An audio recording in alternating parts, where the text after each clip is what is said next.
The chart of accounts shows the categories, descriptions, and the general ledger account numbers that make up the elements of the income statement, and shows revenue account numbers usually beginning with the number 4 and expense account numbers beginning with the number 5.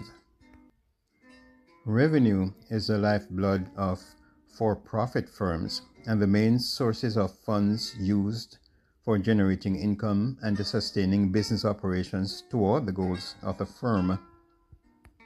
Sales to customers might be for cash or on credit terms, allowing customers time to pay at a later date, such as in 30 to 90 days, and are major sources of revenue for large organizations.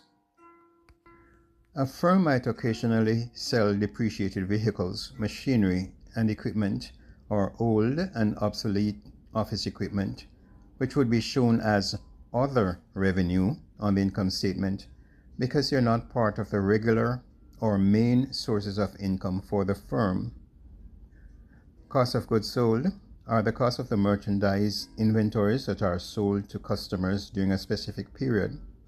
The related costs to acquire the inventories that are sold are expensed and called cost of goods sold for the period. Expenses are resources used up by the organization toward running the business and earning income and to keep the organization going. Cost of goods sold accounts are considered special types of expense accounts.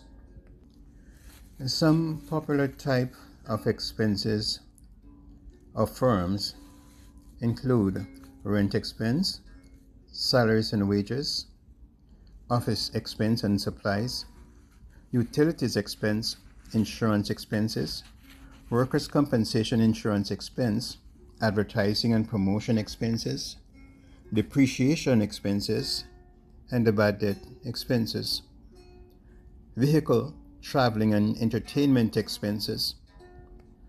A brief note on employees versus independent contractors. Organizations must distinguish between amounts paid for the services of employees of the firm and amounts paid for services provided by outside individuals and firms called independent contractors. The activities of employees are controlled directly by the human resources guidelines of the firm, while independent contractors are not controlled by the firm but are expected to use their own professional expertise and judgment and methods to perform services to the organization. That's all for now. Thanks for watching this demonstration and have a great day.